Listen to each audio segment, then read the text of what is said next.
Good Today, morning. sorry, we are starting now.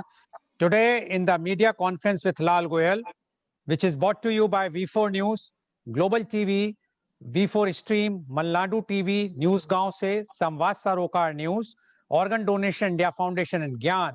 Our endeavor is to enlighten you on the current topics, impact of COVID-19, and on the special days which are being celebrated internationally or worldwide. Today, the special day is the World Arthritis Day. But before I will go for the main topic, I would like to inform you that we are sorry to inform you that former chairman and CEO of Karnataka Bank Limited, Mr. Anant Krishnan, passed away on Sunday, October 11th. He was 74. Mr. Anant Krishna joined Karnataka Bank as an officer in 1971. He worked in different capacities at the operational level as well as management level and was appointed chairman and CEO in the year 2000. He served in this capacity till 2009, after which he continued as non-executive chairman of the bank. He retired in 2016. Mr. Anant Krishna also served as honorary secretary of Indian Banks Association and president of the Bankers Club, Mangalore. We pay our heartfelt condolences to the grieving family and may his soul rest in peace. Now coming to today's topic, the world is celebrating World Arthritis Day. Every day is a fight. Every morning is a battle to get ready for the day. Every afternoon is a fight to stay awake. Every night is a fight to find sleep. And between every fight is another one, fighting pain, constant pain, all day, all night, every single day. The pain has not stopped, but it has not stopped me. I am a chronic pain warrior.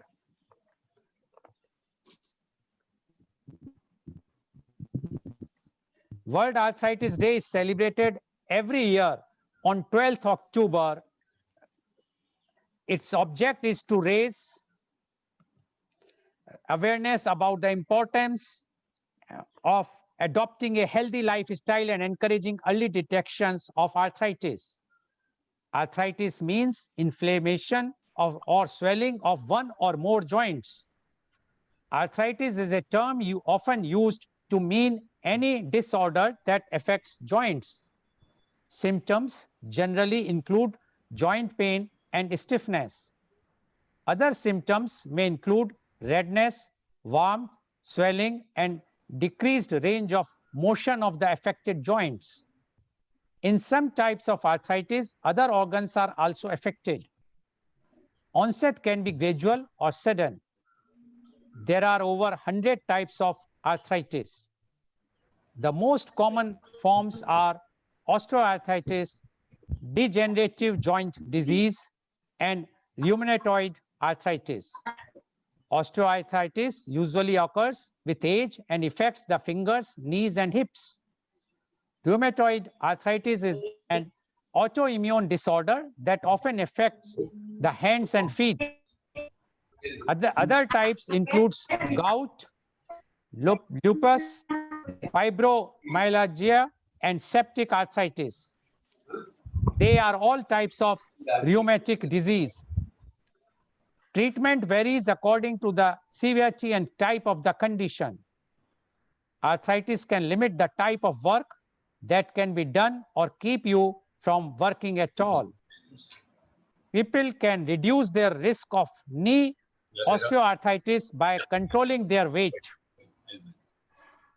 Evidence of osteoarthritis and potentially inflammatory arthritis has been discovered in dinosaurs. The first known traces of human arthritis date back as far as 4500 BC. In early reports, arthritis was frequently referred to as the most common ailment of prehistoric peoples. Arthritis is a common health problem in the global population, affecting millions and millions of people and a leading cause of disability. Arthritis affected more than 180 million people in India, higher than many well-known diseases such as diabetes, AIDS, and cancer. Around 14% of the Indian population seeks a doctor's help every year for this joint disease. More women than men in India are suffering from rheumatoid arthritis. Arthritis and related conditions can lead to death. 2 people per 1 lakh die from arthritis, and a significant number more die from comorbidities like heart attack, stroke, lymphomas, and certain other types of cancers as a direct result of having arthritis. And to discuss about the World Arthritis Day today, we have a very elite, experienced, knowledgeable panel with us. I would like to invite my first guest. He is Professor Dr. M. Shantaram Shetty. Professor Dr. M. Shantaram Shetty is MS Ortho, FICS Ortho, FIAMS, FRCS.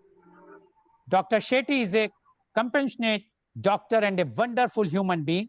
Healing touch had made him one of the most respected orthopedic surgeons in India. He is an internationally recognized professional and an acclaimed academician. He is the Pro-Chancellor, Nitya University. Being Pro-Chancellor, Professor Dr. Shantaram Shetty has set an example about how cordial and reputed an administrator should be. He is the Chairman, Tejaswini Hospital Group. He is the Chairman of Shantaram Shetty Institute of Orthopedics and Traumatology, SSIOT, Mangalore. He is the past President of Indian Orthopedic Association.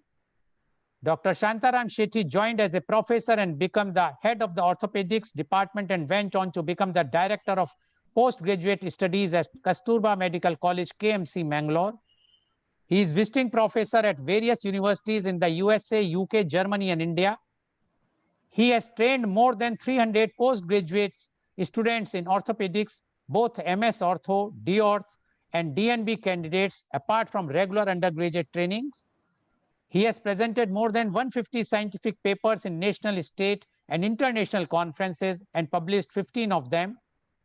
He has delivered 40 CME lectures all around the country, including 5 orations at national and state levels. Professor Dr. Shantaram Shetty is highly respected in the society.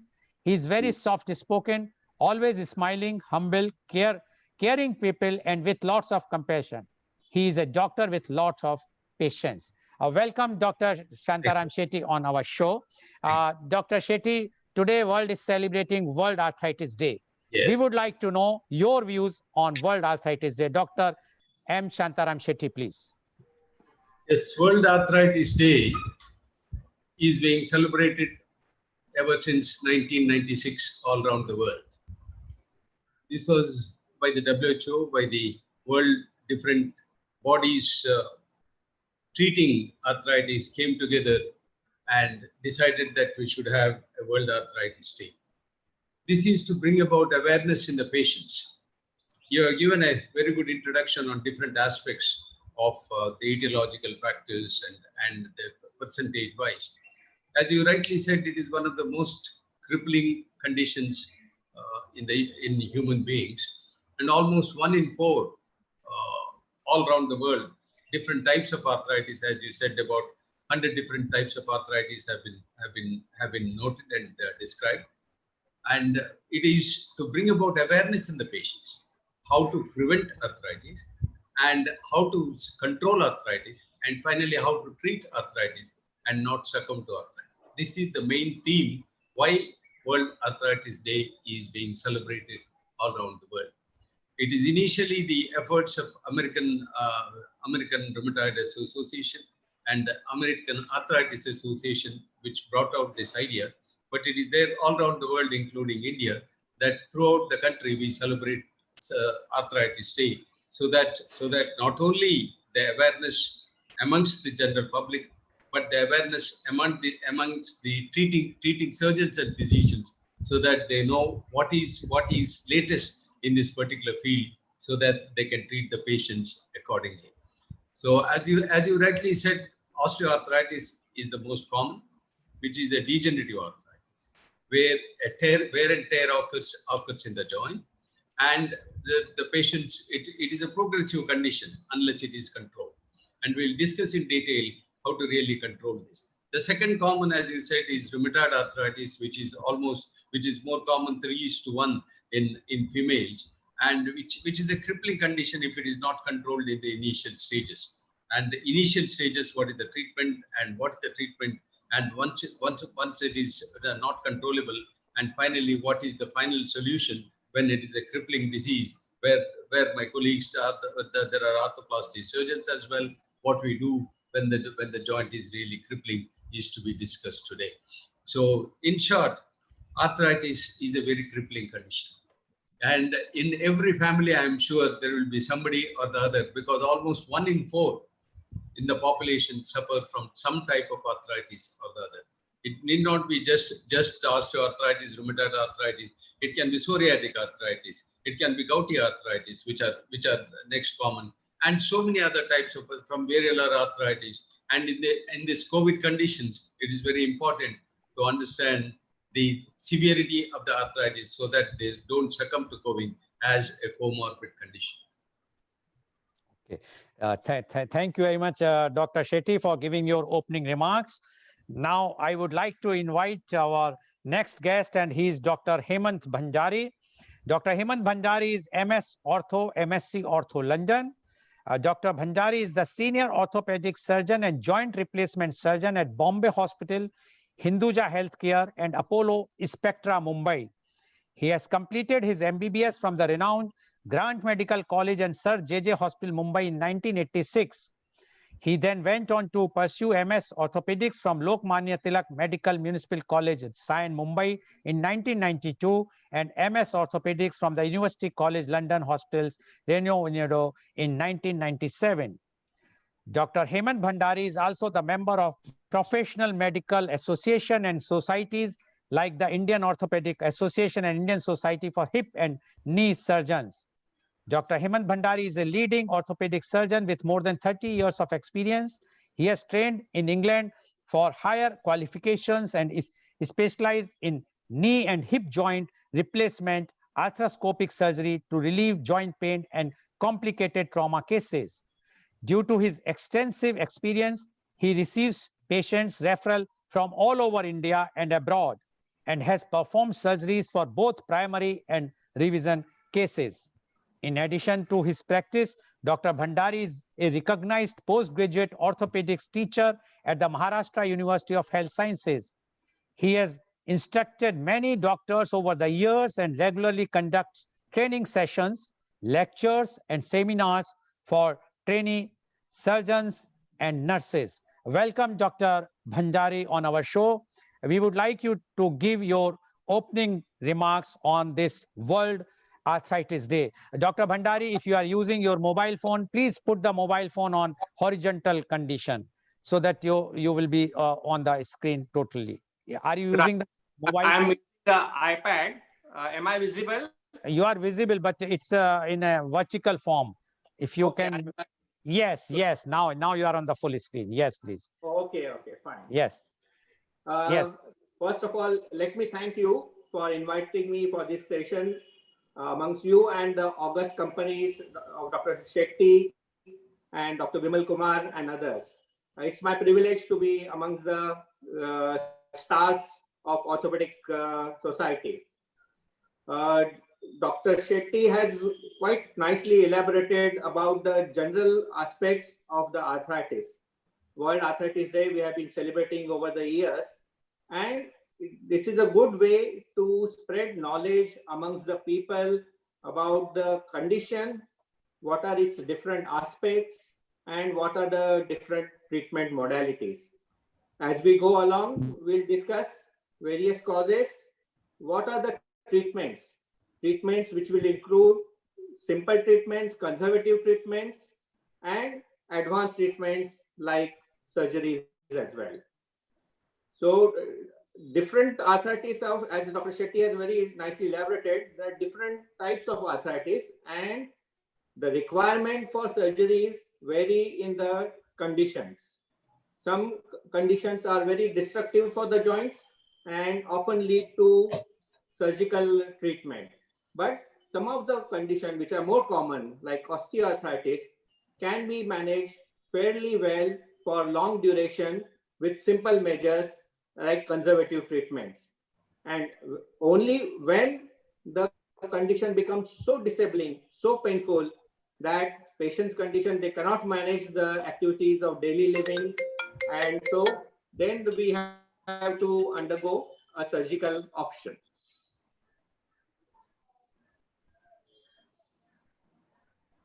So I would request you to go ahead and see if we should explore Okay. all these different Okay, possibilities. okay. Thank you very much, Dr. Bhandari, for giving your opening remarks. Now I would like to invite my next guest, and he is Dr. Bimal A. Kumar. Dr. Bimal A. Kumar is MS Ortho, Fellowship in Arthroplasty. Dr. Kumar is a consultant orthopedic surgeon at NS Memorial Institute of Medical Sciences, Kollam. He has done MBBS from Government Medical College, Trivandrum in 2000. He did MS Orthopedics from Kasturba Medical College, Manipal, Manipal in 2006. He did fellowship in arthroplasty from Lakeshore Hospital, Kochi under Dr. Jacob Varghese in 2010. He did a case series study on synthetic resorbable biphasic scaffold in, sorry, it's all medical terms, but I am trying to read properly, osteochondral defects of knees at Lakeshore Hospital on 10 consecutive osteochondral defects for publication in IJO. Measurement of carrying angle of elbow. This study was done by him to evaluate the reliability and validity of clinical methods of measurement of carrying angle of elbow in comparison to a standard radiological method. This study was presented in Indian Society for Surgery of Hand Annual Conference 2005 and Karnataka Orthopedics Association Conference 2005. He conducted a study on accuracy of clinical methods for diagnosing of glomus tumor of hand. This study showed increased sensitivity and specificity of cold sensitivity test over other imaging and clinical modalities for diagnosis of glomus tumor and was presented in Karnataka Orthopedic Association Conference 2005. He was part of a study on changing trends of mortality among inpatients at Government Medical College, Trivandrum from 1985 to 1995.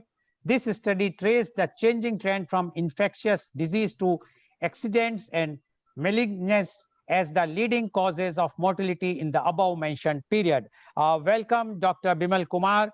I know that you have to perform a surgery. You have informed me that you want to be free by 11:15. I am sure that please not only give the opening remark, whatsoever you want to speak, you can speak in length so that we will free you by 11:15. Dr. Bimal Kumar, please.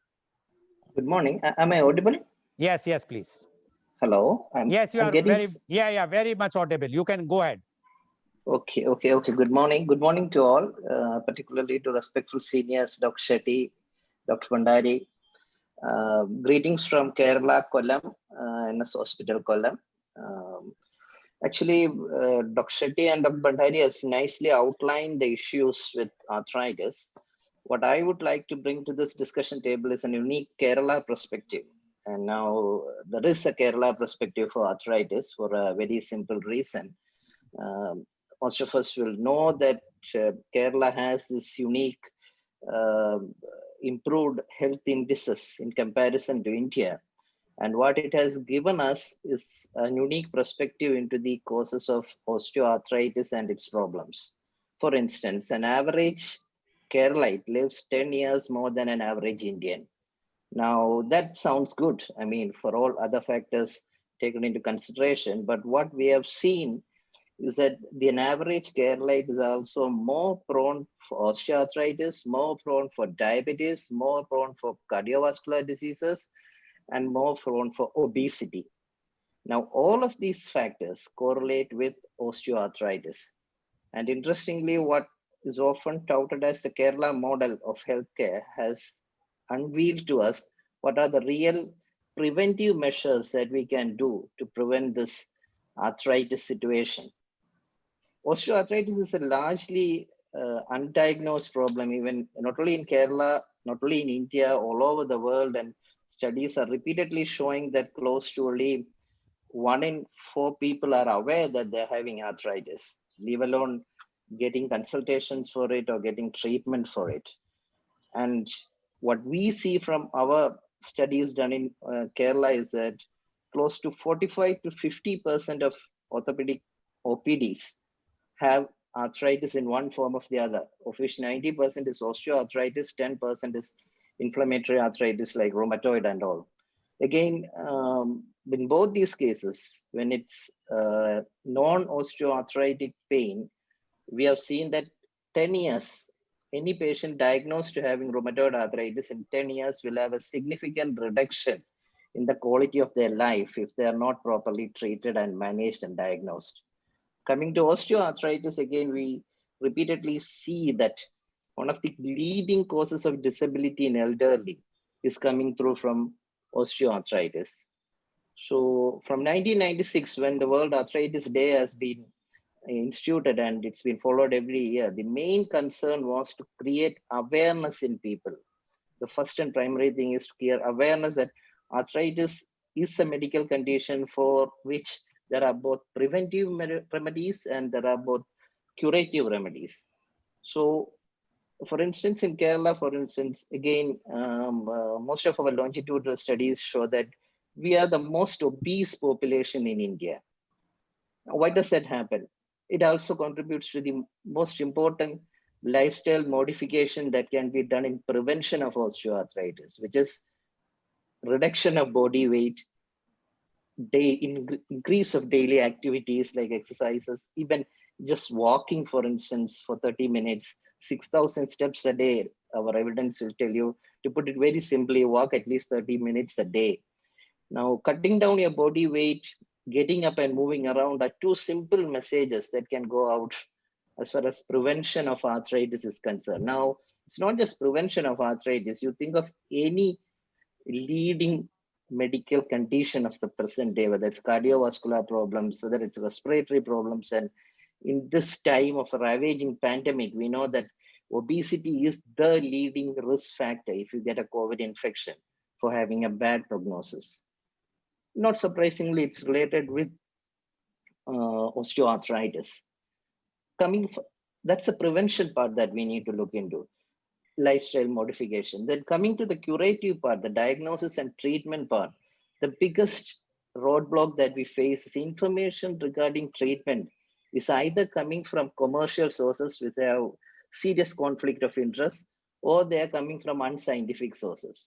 For somebody having pain in their joint who can't go about their daily activities because of pain in their joints, they don't get the information that they ought to be getting. What is the information that they ought to be getting? I mean, there are different modalities of treatment available, but as we all know, we are all entitled to have our opinions, but we are not entitled to our own facts. So there are scientific methods, evidence-based methods to see whether a particular intervention works or not. You and I may disagree on how to go about it, but we can't disagree on whether a particular modality works or not, because there are scientific methods to prove it. So the biggest roadblock regarding intervention at present we are facing is genuine sources of information which are scientifically credible, from where a common man suffering from pain in the joint can verify whether a particular treatment is available to him, is beneficial to him, or what he should do about it. So this is in short the issues that I feel that are the bigger things that we should highlight upon when it comes to World Arthritis Day. One being the preventive measures, which are mainly small modifications in daily lifestyle, our dietary habits. These are the things that we need to look. Second, about the information that a patient can get, a common man can get regarding pain in the joint. These are the two key points where in World Arthritis Day that we have to look into, and as medical community and as any government mediated community that we have to look into. Thanks. Okay, thank you, Dr. Bimal Kumar. You want me to ask the question right now to you, or after I will ask the questions to other panelists? If you Yeah, have I mean, I have another 20-30 minutes, so it's you are okay. there. Okay, no Yeah. problem. Then I would like to go to Dr. Shetty, Shantaram Shetty, please. Dr. Shetty, you have mentioned about the arthritis in a very preliminary way, but we would like to know, because nowadays the COVID has become a havoc, and it has really put all of us in lockdown conditions. We all are facing so much problems, and everybody is thinking about the health. Now, we would like to know, what is the effect of COVID on arthritis patients? Dr. Shantaram Shetty, please. Yeah. COVID, this small little virus has really caused a pandemic which was unknown in the history of mankind. So a lot of studies have been undertaken all around the world as to how to conquer this. Regarding the arthritis and the COVID relationship, see, every viral disease, especially COVID-19, depends on the immunity of the particular patient, how he can fight it out. That's why we see comorbid conditions, elderly patients succumb to COVID-19 than the younger children. Below 12 years, the mortality is much less. 12 to 40, if there is no comorbid conditions, they do fairly well. If it is only above 60 years of age, where there are comorbid conditions like diabetes, heart disease, or other conditions like even arthritis. Imagine a patient with rheumatoid arthritis. Osteoarthritis is a degenerative condition where usually the general condition of the patient will be all right unless he has comorbid conditions. Whereas rheumatoid arthritis is an immunological disorder where the immunity of the patient is very much less. So if COVID unfortunately strikes a patient with low immunity, he is likely to succumb. So these patients will have to be very careful that they should not come out of their house.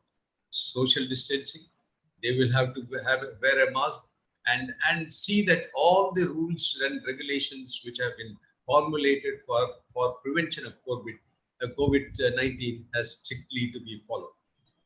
And the other factor about arthritis, whatever may be the type of arthritis, as I told you, the immunity of the patient, by the blood test you can make out, by the immunological status you can make out, that once the immunity comes down, the COVID can strike very badly. Especially COVID strikes the lungs, which is the respiratory system. Many of these elderly patients have a low respiratory function, and with heart disease overridden.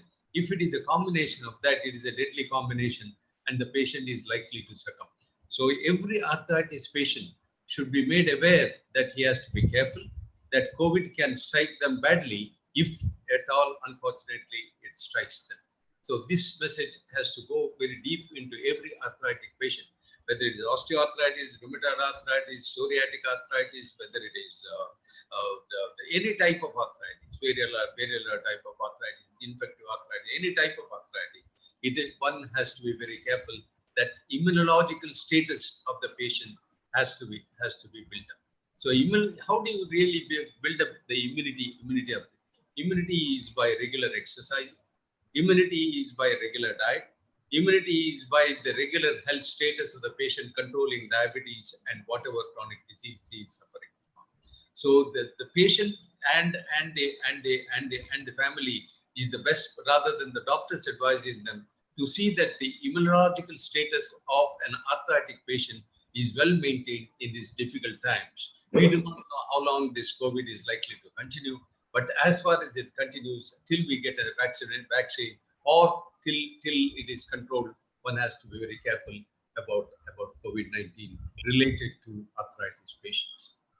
Okay, thank you, Dr. Shetty. And Dr. Shetty's message to all of us is very clear, that those who are suffering from any type of arthritis, they should be very, very careful. They must take all the precautions whatsoever to save themselves from coronavirus. Otherwise, it will be very fatal, because according to Dr. Shetty, any types of arthritis is very, very prone for and vulnerable. The patient will be very vulnerable for the coronavirus or the COVID-19. So please, I appeal to all the viewers, please please take care. And if any one of your family member is suffering from arthritis, he or she should be prevented to come in contact with any of the coronavirus carriers. So please take care. At least we can save those elderly people or those who are suffering from arthritis. Thank you very much, Dr. Shetty, for giving a very loud message. I'm sure the viewers will definitely follow your opinion. Now, I would like to ask Dr. Bhandari. Dr. Bhandari, you are a joint replacement, knee replacement expert. Now, there is a question which everybody have in mind. Is there any alternative therapy to for the that we should not go for our joint replacement? Right. Carrying on from what Dr. Shantaram Shetty has said, COVID has changed our way of practice. So what it has done is that we are now extra cautious in hospital. We take a COVID test. We are keeping a segregation between COVID patients and non-COVID patients. And if possible, if the surgery can be delayed, we are advising that to the patient till the situation becomes clear that it is safe to do the surgery and treat the patients as normally. In the meanwhile, patients are suffering with pain. So what are the alternatives? See, before surgery is usually the last step in arthritis situation. As Dr. Vimal Kumar has said, the first treatments are simple conservative treatment, which includes many times weight reduction, dietary changes, lifestyle modification, and major medications, splints and braces, physiotherapy. Let me elaborate on that.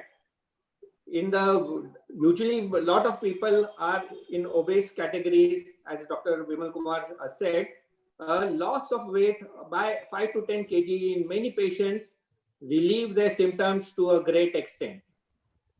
In lifestyle changes, in some people, if they are doing exercises which are like an impact exercises, running, jogging, or hill climbing stairs too often, if they do little modification in their lifestyle, often their symptoms from knee pain also reduces.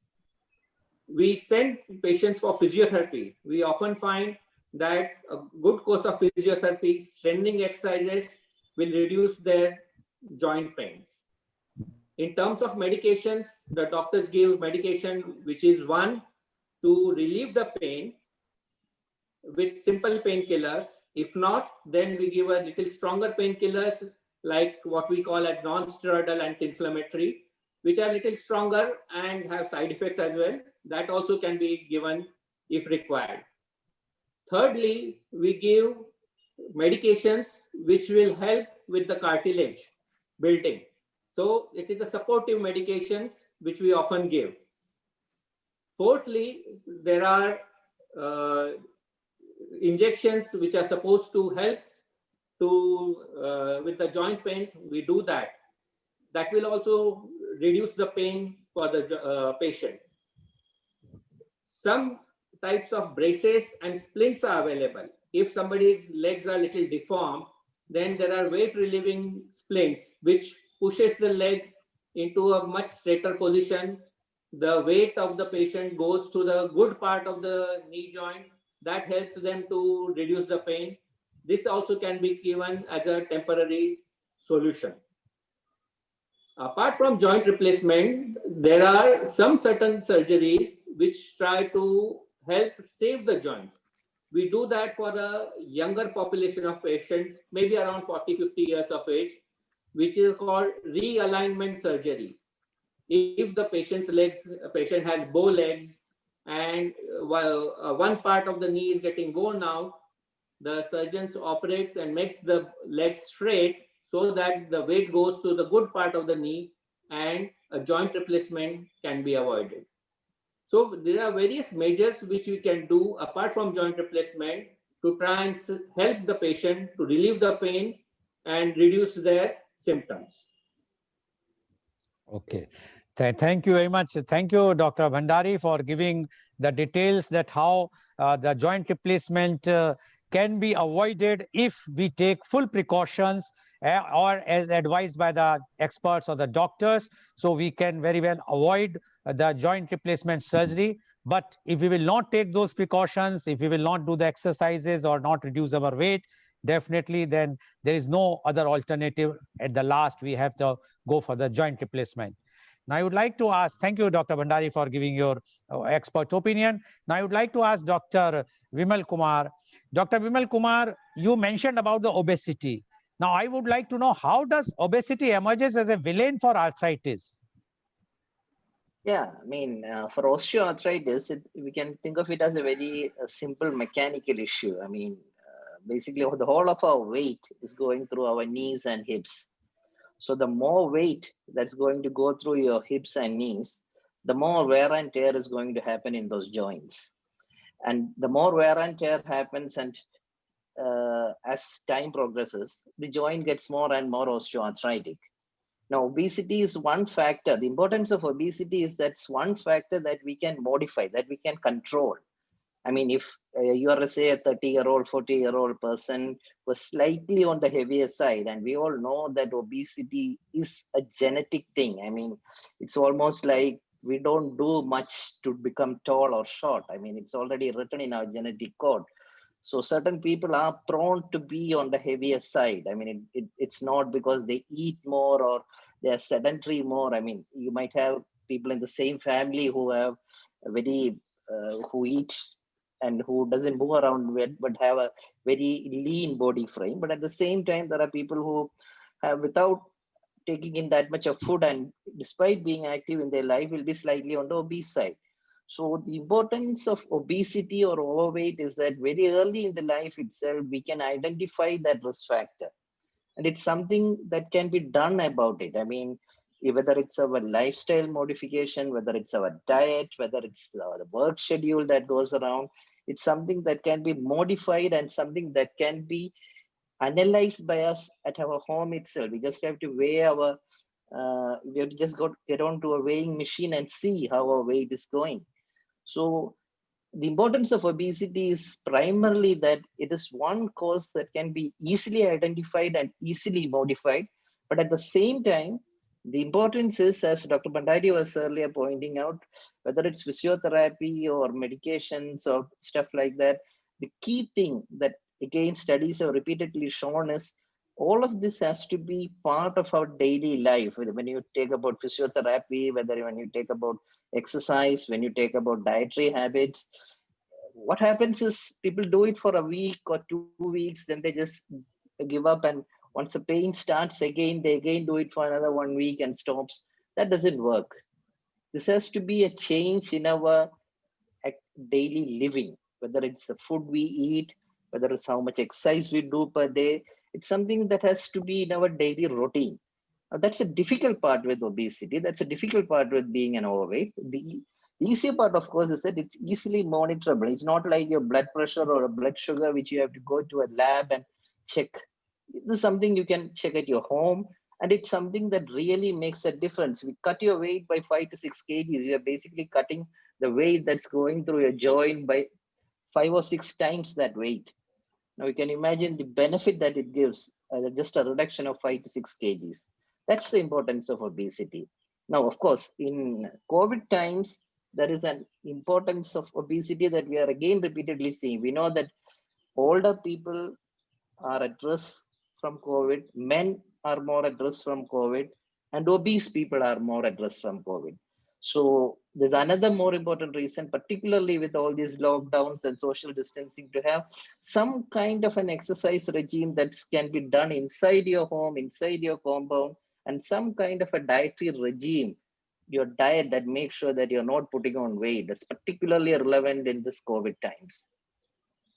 Okay, thank you, Dr. Bimal. But my question is that there are, I have seen many cases who are not obese, but they are suffering from the arthritis. Yes, And obesity is, it's not like if you're obese, you will get arthritis. If you're going to have arthritis and if you're having obesity, your risk goes up. It's a bit like saying that people who work in highly stressful conditions will have heart attack.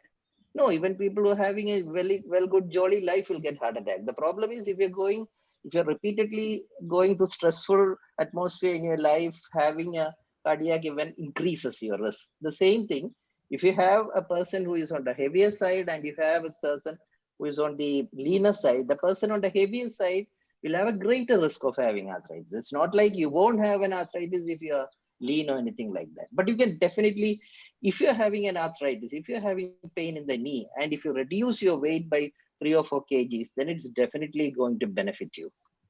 Okay, thank you very much, Dr. Bimal Kumar.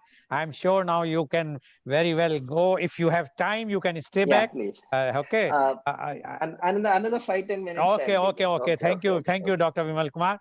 Now, I would Yeah. like to go to Dr. Shantaram Shetty. Dr. Shetty, nowadays it was seen that many people who are even young, they are getting arthritis. Earlier, it was only for the old people who are above 55, 60 years. But now the trend has, it is shown that even the younger generation is getting arthritis. Can you just enlighten us for that? No, age, as you rightly said in the introduction, and we went on with that way, that there are different types of arthritis, 100 different types. So let us not go into those which are uncommon. The most common type of arthritis, as I told you, is osteoarthritis, which we have already discussed in detail. Rheumatoid arthritis, the next common. Then the psoriatic arthritis and the gouty arthritis and various other types of arthritis. See, age assess osteoarthritis is a degenerative condition. Just like a machine wearing out, the joints wear out. It usually obesity is a cause for osteoarthritis. If you are overweight, see Dr. Kumar Bimal rightly said in Kerala, but in Gujarat it is much more because they are much more obese than all the other people put together. So they have much more osteoarthritis. It is a degenerative. Number two, the rheumatoid arthritis, usually there is a definitive phase. Osteoarthritis, if you ask a student, medical student, what age osteoarthritis is common, osteoarthritis is above 50 years of age, 50 to 70 years of age. Rheumatoid arthritis is usually between 30 to 40 years of age. And the gouty arthritis is usually about 40 years of age. So there is a definitive age link in each type of arthritis. We haven't talked, about the obesity part of it. I would like to mention here. It's a very important factor in controlling osteoarthritis. With the body mass index, see, for every one of us, there is a body mass index. It is the ratio between the body, the mass and the height, and the square you take from the height to the body weight. And suppose a person is 5 feet 6 inches, a male should not be above 72 kgs of weight. A female should not be above 5 feet 6 inches. Lady should not be more than 65 kgs of weight. Then it is called obesity. She has to, or he has to strive hard to see that his weight is brought down. We talked about exercises and we forget a very important aspect in our country about yoga. The Yoga Day, the 21st of June, thanks to our Prime Minister, we are celebrating all around the world. Yoga is such an important, not only for body, it is for the mind, for the respiration. If you do different yogas for the respiratory system, automatically your expansion of the respiration improves, the lung improves. And similarly, if you just take 15 or 20 minutes of yoga exercises for the whole body, for the knee, for the hip, for the spine, for the neck, and for the shoulder and elbow, you are really relieved for the time being. It just takes 15. You need not go to a physiotherapist. It can be done at home. And initially, you may require the help of a yoga guru, but after that, you can do it for lifetime. So this is a very important aspect. We Indians should teach to the other part of the world that here is an exercise, yoga. See, the Chinese taught us the Tai Chi method of exercises. And in the Tiananmen Square, they were made to exercise in nearly thousands and thousands of people. So it is very happy to see that yoga has come in a big way in India. So it is likely to prevent many, especially osteoarthritis. Coming to rheumatoid arthritis, it's a different phase altogether. It cripples the joint. It can be mild, it can be moderate, it can be severe. It's very important. In the mild phase, the diagnosis is very important. So American Rheumatoid the Association and the Rheumatism Association has classified definitely what are the criteria to call it as a rheumatoid disease, rheumatoid arthritis. If the patient has early joint stiffness, early morning stiffness, early morning stiffness of the joint, which lasts for more than 3 months. If the patient has multiple joints, more than 3 joints involvement, especially of the hand joints, and if the rheumatoid factor is positive, there are 5 criteria, out of which 3 criteria, if it is positive, then he is a rheumatoid patient. Then it has to be, he is a seronegative or a seropositive patient. He has to be treated accordingly. Initially, unfortunately, what happens in our country is, rheumatoid arthritis is known for exacerbations and remissions. A patient has an exacerbation, acute pain, and at that time, the person who treats the patient, they feel that, well, this allopathy doesn't work, I go to Ayurvedic.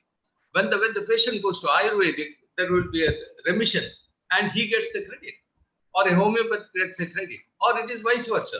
From Ayurvedic comes to allopathy, and if it is a remission phase, he gets the credit. So it is, one must understand the disease pattern. So it is known that we do not have 100% treatment for rheumatoid arthritis today, whatever drugs. So but it has to, what we have disease modifying drugs today. From hydroxychloroquine, the chloroquine came in a big phase in Trump's this thing. He imported so much of hydroxychloroquine. Every one of us were taking hydroxychloroquine. It is not. It is a drug of choice initially for rheumatoid arthritis. So from there you go on to disease modifying drugs. The disease modifying drugs have come in a large way. Today, drugs for rheumatoid arthritis is a multi-billion industry all around the world, because it doesn't have, it can only control the disease, it cannot cure the disease. So once the disease modifying drugs for a long time control, then they can go into crippling conditions.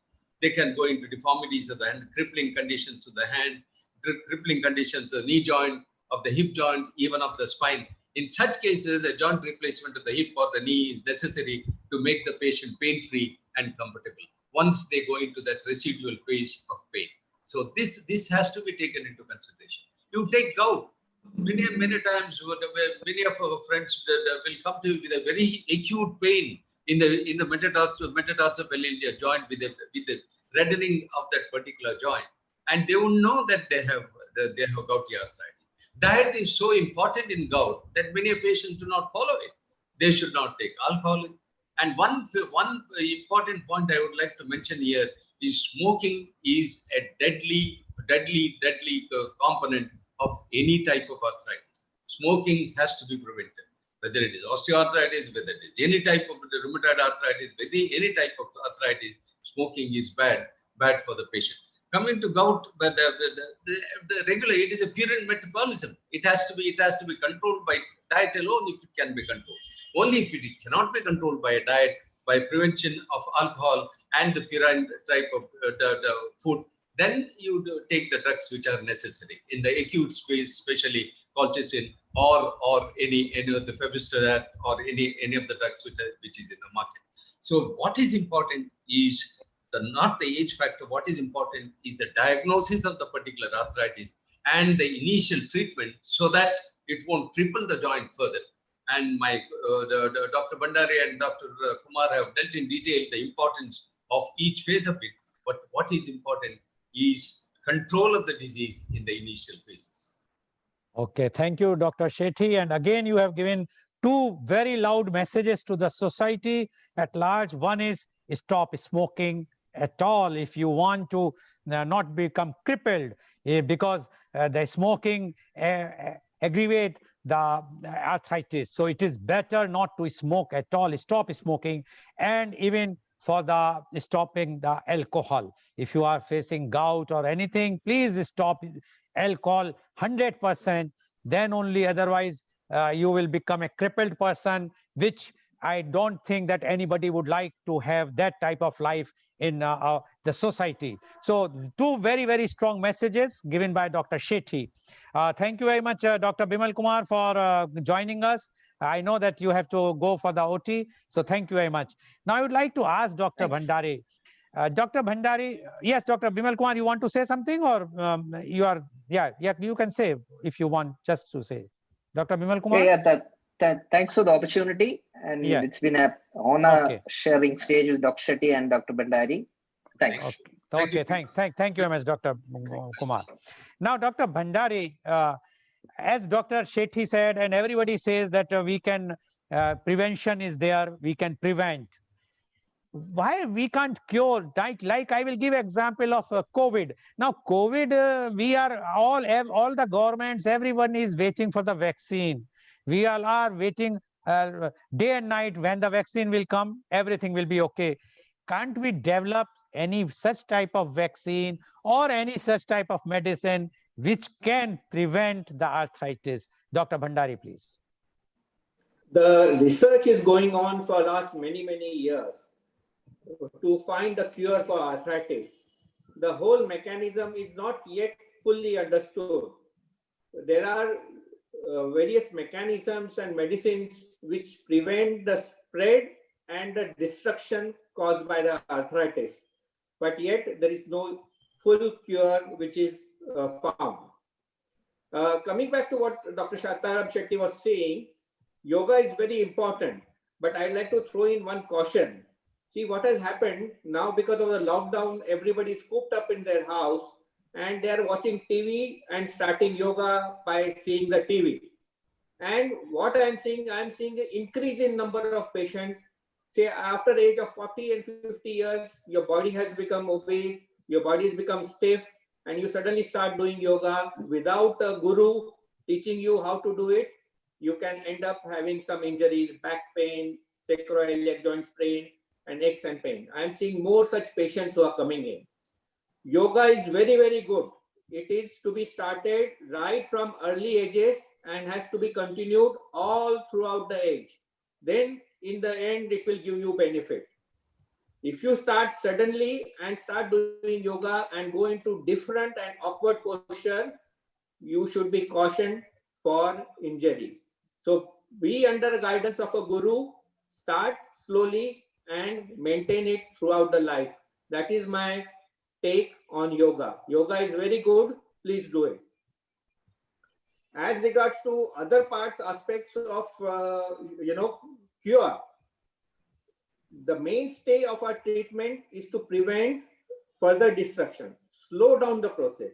In osteoarthritis, we already mentioned the lifestyle changes, diet management, exercises, yoga, medication, and others. But in other types of arthritis like rheumatoid, the mainstay where there is an autoimmune reaction, the body is fighting with their own tissues. There is a lot of destruction. In rheumatoid also you see mild to very severe form. In such cases, severe form, you require a much more higher level of medication, treatments, injection to stop that internal fight going on between antigen and antibody and destroying your nice joints. So depending on the patient's condition, the doctor, the rheumatologist, your orthopedic surgeon will suggest you the correct treatment at that stage. And please understand, in rheumatoid arthritis, the changes, as Dr. Shantaram Shetty very nicely said, the change will happen as the days go by. Sometimes the medicines will be increased, sometimes they will be reduced according to the condition of the patient, according to the flare-up of the disease process. So these keeps on going up and down throughout the age. And yes, please continue. According to gouty arthritis, as Dr. said, that it is the diet which controls. Also, taking more fluids, taking plenty of water will try and wash your uric acid from the kidneys. And weight reduction. I also find if they do weight reduction, that also helps to bring down their uric acid. So all these are very important aspects in trying to control the disease process. Okay. Thank you, Dr. Bhandari. And Dr. Bhandari has also said that we have to control our diet conditions. We have to see the exercises. And he cautioned about the yoga. And he says, yes, if you are doing yoga under the guidance of a guru who knows, or the expert or the trained person, then it is fine. But if you start doing it by just watching some on YouTube or on television, it is not advisable, and especially if you are above 40 or 50 years of age, because nowadays the cases have started increasing, which according to Dr. Bhandari, is seeing more cases which are because of the not properly using or not properly exercising or not doing proper yoga. And because of this, the cases are increasing. So it is advisable, if you want to do yoga, yoga is very good according to Dr. Bhandari, but it has to be done under a proper supervision. Initially, as Dr. Shantaram Shetty has also mentioned, initially you require a supervision from an expert. Either it can be on online supervision. So then once you learn the yoga properly, then you must continue the yoga lifelong. Then it is very advantageous. Otherwise, unsupervised yoga, just taking training from the YouTube or from television, is not going to benefit you, but rather it can harm you. So according to Dr. Bhandari, we have to be very, very careful when we are doing yoga. And he has also mentioned that we must drink more and more water for the gout thing, so that at least your uric acid can be controlled. Thank you very much, Dr. Bhandari, for giving your views. Now, Dr. Shantaram Shetty, when we are talking about the diet, now the thing which everybody wants to know, because India is such a big country and we are foodies, our eating habits, everybody knows, and especially if you go to North India, and as you have mentioned about Gujarat and Maharashtra, everywhere, even South, we are foodies. We have lots of things to eat. Can you just tell us what types of diet should be there so that arthritis can be prevented, or what is the ideal diet for arthritis patients, or even for the prevention initially, if one has to see that he should not suffer from arthritis? Dr. Shetty, please. Before I go into the diet, I just want to mention about the yoga part of it, because I'm releasing a book on yoga in orthopedic patients, and what is the importance of yoga, what to be done and what not to be done. And as Dr. Bhandari was rightly telling, the age-related one, if you can start yoga even at 50 years, but what should not be done is important. You can't do a Shirasasana at the age of 50 unless you have practiced it right from the whereas simple asanas are there, where there are different aspects of it. It is all in my book. I will present a book to each one of you when it will be released by the end of the month. So in my COVID time, I had a lot of free time, so I have started writing 2-3 books, and one of them is on yoga. Well, coming back to the diet part of it, diet is the most important aspect of human life. It's the diet which maintains you. It is like putting petrol or diesel to your car, and if it is impure, the car cannot run. So it is impure food which has caused so much of problems all around the world. Take the American society; they became so much obese because of the junk food, because of the junk food they were taking. So the most important aspect of food is, apart from each type of arthritis, as we mentioned about gout and rheumatoid arthritis, one should not take fatty foods. Number one, red meat is a deadly meat. Red meat. You can take lean meat if you are a non-vegetarian. Lean meat once or twice a week. But many of our youngsters start taking. They don't take anything else except fried meat. That should be avoided. Especially red meat for gouty arthritis is catastrophic. Red meat for any type of arthritis. And number two is oil. People are so fond of fried things. Rather than in any one of our Indian houses, you see the fried things was not the usual food. Usually it is different type of curries, but here it is in every home you see fried food with different oils. and it is overburnt, and the food, it may be tasty, but it can be detrimental to the health. Number three, it is always better to be a vegetarian than a non-vegetarian. Now the whole world is turning towards vegetarianism, whether it is Japanese, whether it's Koreans, whether it's Americans, whether it's British, or whether it's Indian. It's a good trend because vegetables cannot do much harm compared to the non-vegetarian food.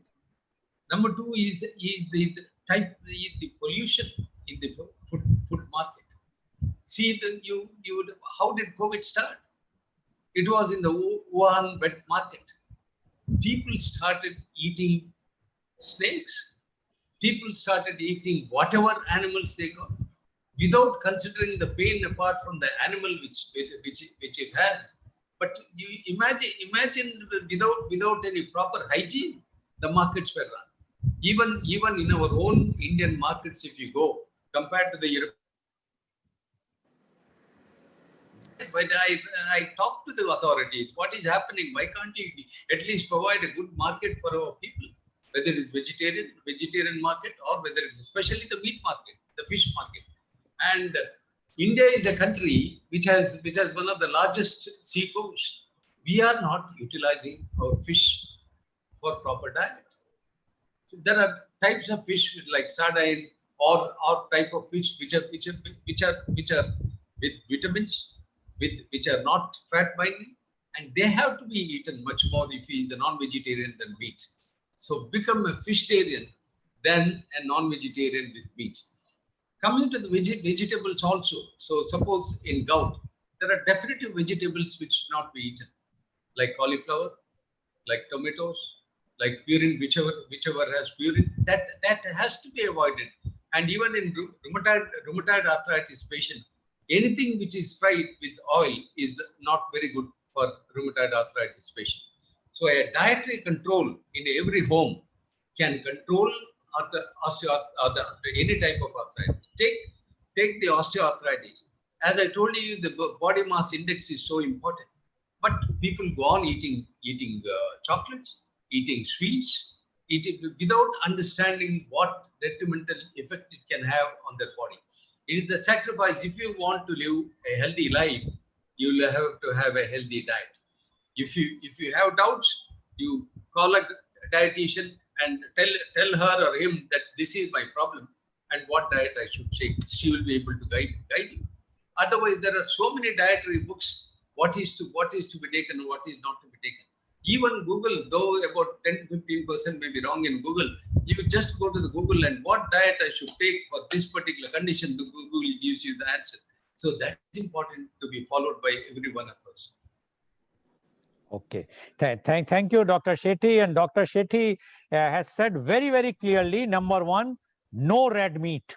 He says the red meat is deadly, especially for the gout, because it's very, very bad for the gout. And he says that instead of red meat, if you are a non-vegetarian, become a fishitarian, because fish is having, and certain types of fish is having those qualities or vitamin A and other vitamins which are beneficial, which are not going to increase your weight and you will not become obese. So those things but he says if you want, you become vegetarian, because he says that a vegetarian is now the trend in the world, even whether it's Japan, Korea, UK, and USA and other countries, people are turning towards vegetarian, especially after now what we have seen even now. Dr. Shetty, I am sure that everyone is watching what has happened in Wuhan, as you have also mentioned, that by eating those animals, we are suffering, the entire world is suffering for last 7-8 months.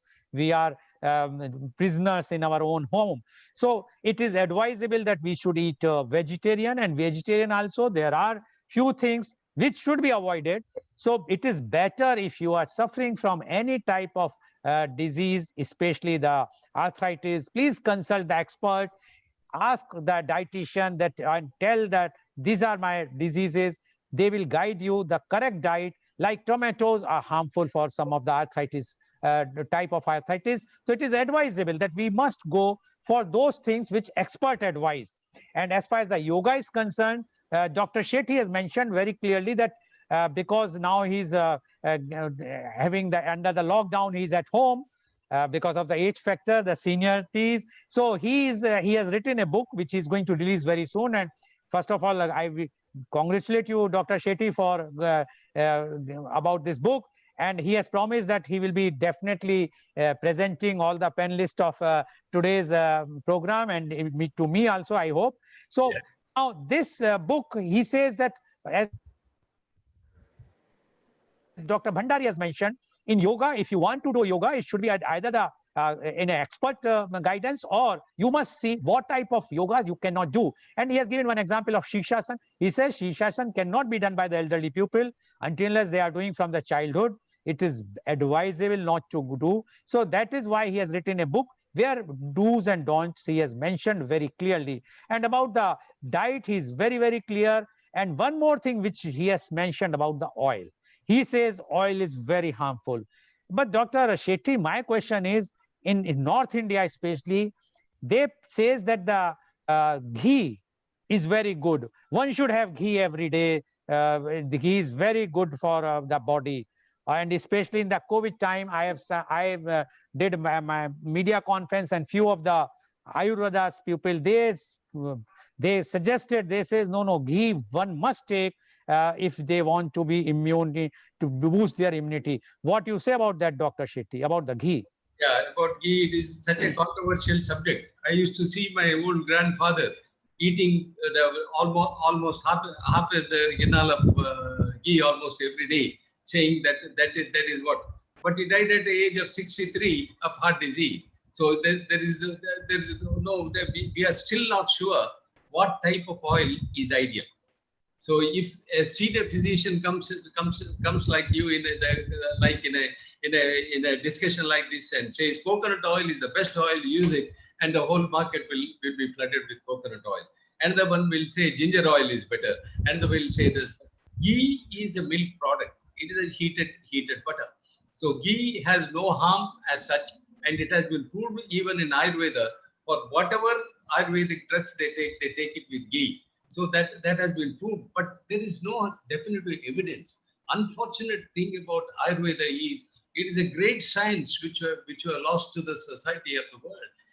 Unless there is evidence that this is going to be proved to be good, we cannot advocate it as a scientist to the people at large. So they will have to prove.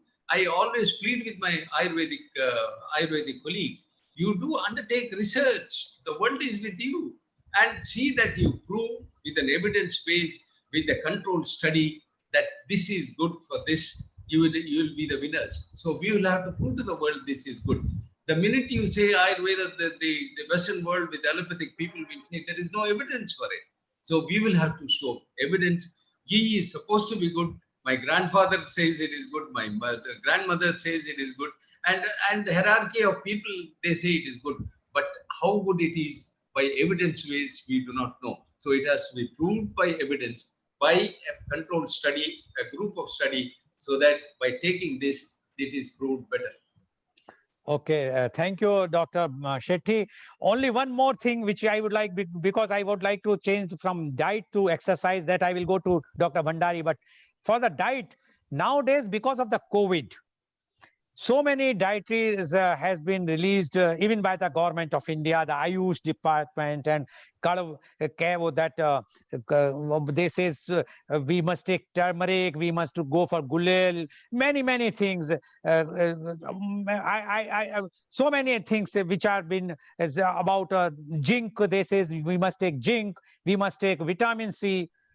Do you think that if we are taking all these things, it will not affect us, our body, like especially in the arthritis case? Kadava, what we are taking nowadays, everybody is making that what you say here in South, but so different places, different languages, and they are saying that you must go ahead with this. Even recently, the government, the Ayush department has come out that Ayurvedic medicines, although it has nothing to do with arthritis for corona, they says that the Ayurvedic medicines or Ayurvedic treatment is good, although the IMA President Mr. Sharma has rebutted it very literally and very strongly. He says, no, there is no proof that Ayurvedic can treat corona. So question is, when the Ayurvedic cannot treat corona, but what about the other effects of all those things which we are taking, whether we are taking the form of excess of zinc or excess of turmeric or excess of all those things which vitamin C. What you say about that, Dr. Shetty?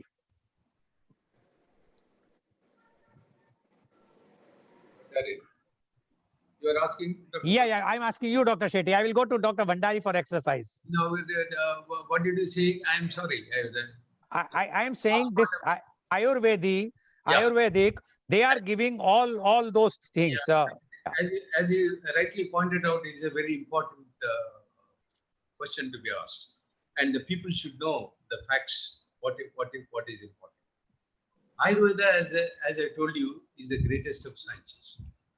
But unfortunately, it was a science which was delivered from the father to the son, or to the uncle to the nephew, and it did not have evidence. You know, Sushruta was the first documented surgeon in the world, even before Hippocrates. Hippocrates was 4000 BC. Sushruta was 600 BC. I mean, 200 years ahead of him. But there was no documentation. The methodology of Sushruta for the flap which is put for the nose, those days, in the olden days, they used to cut off the nose of people who did a lot of unwanted things. And for those people, he devised a flap which even today the ENT surgeons and the plastic surgeons follow. The methodology of flap which he has devised. But unfortunately, there was no evidence for whatever Ayurveda. Yes, Ayush, the government of India has come out with a separate department of Ayush, and the Ayush universities have been formed. My only plea is undertake research before you put it into the market, and prove that by a controlled study of why in a vaccine now we are struggling for COVID for the last nearly 6 months, 7 months. And with all the 100 the different type of companies and the governments and all the scientific from Oxford to United States to every other university is trying to get a vaccine. Why? Because it has to be proved that it cannot do any harm. Why the Russian the president came out that he is going to release the Sputnik within 1 month, but the whole world, WHO was against, because it is not proved. The third trial hasn't happened in human beings. So it has to be in human beings because we are treating human beings. Even animals we cannot treat without a proper study being undertaken. So my plea to the Ayurvedic colleagues is, we are with you. Anything better happens in our country, we are a part of it. So let us show to the world that here is a science which has been given by us, by our ancestors, and let us prove to the world by our study that whether it is COVID, whether it is any other condition, arthritis, any other condition, by proof, by evidence that I have proved that this particular drug is effective and does not do any harm. The whole philosophy of medical science is to do no harm. If you cannot do any good, if you cannot do any good, at least do not do any harm to the patient. That is our surgical philosophy as surgeons. We should not do any harm if you cannot do any good. So we should be very safe in this endeavor of ours. I wish my Ayurvedic colleagues all well, but before you release a particular drug, let there be a proper study so that the people are confident I am using it with confidence. Okay, thank you very much, Dr. Shetty. I'm sure you have cleared the doubts, and I'm sure the viewers can take a decision as per the advice what Dr. Shetty has given. Now, I would like to go to Dr. Bhandari. We have discussed about the diet. Now, the main thing which is coming is the exercise. And the exercise means walking, running, jogging, and different type of exercise. Unfortunately, because of the lockdown, and especially those who are staying in a flat, it's very difficult for them even to go out because of the lockdown. And even now also, after the lockdown is open, unlock is done, but they are afraid of getting the coronavirus, especially the elder people. Now, what you say, what type of exercise one can do so to either for the one for the arthritis patients and those who are not having arthritis, but to keep their joints in a proper shape? What you say, Dr. Bhandari? Exercise is very good. Those who have been doing regular exercises will maintain their body physique and strength and will reduce the degenerative process. The exercises has to be catered to the person, to the body physique, to the age, and to the ability of the person. Suppose somebody comes with an arthritic joints and they come to us, then we first assess how much is their pain. If they are in lot of pain, they cannot institute higher form of exercises. First, by medication and other treatment, we try and reduce their pain and then institute the exercise therapy. Also, if their joints have become deformed, as what we call as flexion deformity or other types of deformity, that also can improve to a certain extent with exercises. Exercises are to be started at a low pace and gradually increase as the days go by. Suddenly starting doing a heavy sort of exercises will harm the patient. Why exercise works? Because exercises increases the blood flow and circulation to the affected joint. The blood brings in the nutrition which causes healing. Our body is in a continuous dynamic phase where regeneration is going on and degeneration, the destruction is going on. Younger you are, more regeneration and less destruction. Older you are, more destruction and less regeneration. So by exercising, there is more blood supply, more nutrients and more healing. Our healing process goes on till the last breath. The body will try to heal. Only at the end stage, the healing process becomes less. Now coming to exercises, those who are not in disease condition. So I often see patients, apart from their issues, there are other issues. Some people have got flat foot, some people have got vitamin deficiency, some people have got bone weaknesses, as we call it as osteoporosis. All these aspects have to be picked up by the doctor, and patient has to be advised, you got these problems. And by having these problems, you can end up having more problems. So you need to correct all the problems which have been picked up by the doctor and then start the exercise regime. Now, a lot of city dwellers are into running, jogging, step, Zumba, and other types of exercises.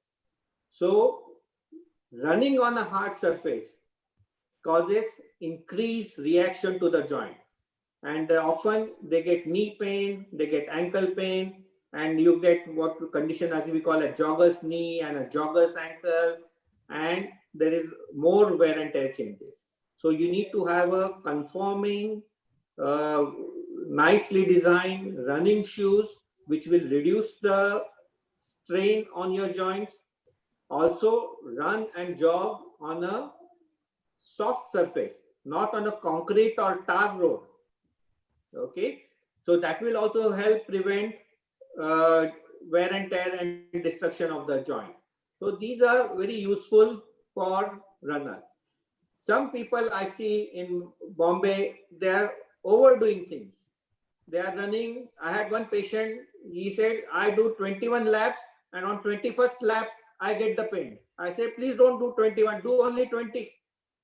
So you have to cater exercises to your body's ability to withstand. You should not overdo to cause more destruction and more harm to yourself. Everything has to be in balance. So that is my advice to general people. Do exercise, but do in moderation and according to your body type. and better to be guided by a trainer, physiotherapist who will help you, who will guide you how much to do.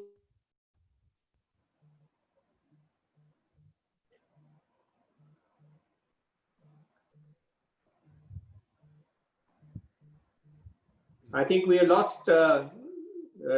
Goel. So apart from other things that I find, that vitamin deficiency is very prevalent, especially in city dwellers. I find a lot of people lacking vitamin D, and that also is a very big cause for having bone pains and joint pains. I often tell them to get them checked and corrected as necessary. Other we find in postmenopausal women after 40 or 50 years of age in India, a lot of people are suffering from osteoporosis.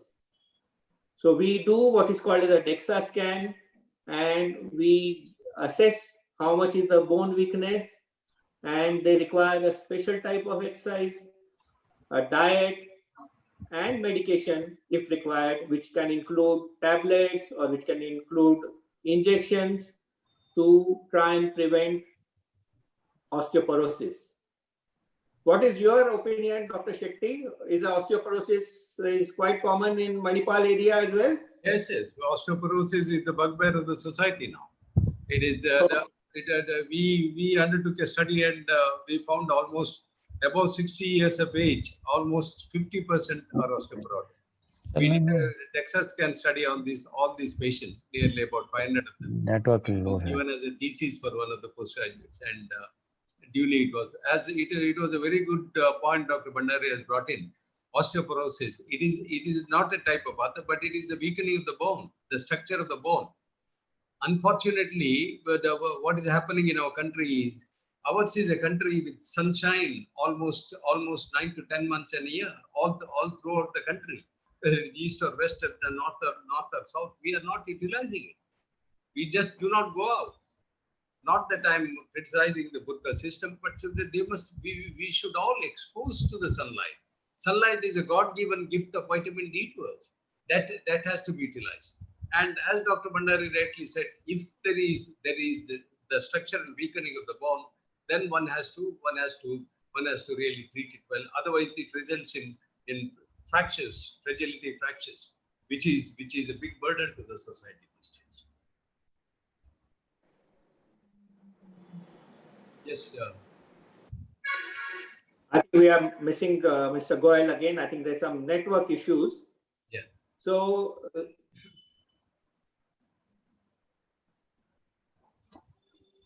yes, Dr. Goel. Yeah, sorry, my net has gone. And very big problem here. So now lastly, I would like to know, although you have already mentioned everything, so I was not there, so I could not hear what you have said, but I'm sure that the viewers have seen everything what you are saying. Lastly, I would like to know from both of you, your suggestion to the government and advice to public. Dr. Shetty, please. No, the advice to the government is this awareness has to be brought in, and not only by media, by the government force of government agencies and the private agencies. Awareness is very important. Educating the masses is important. It is the bounden duty of me and every one of us who God given gift to us that we are educated in this particular field, and it is up to us to educate the masses in the people. A villager, what he should eat, what he should not. What exercises he should do and what he should not, and unnecessarily what drugs he should not take and what. There is a very famous saying that if you put all the drugs which are manufactured in the world to the sea, it is so much better for the mankind and so much bad for the fishes.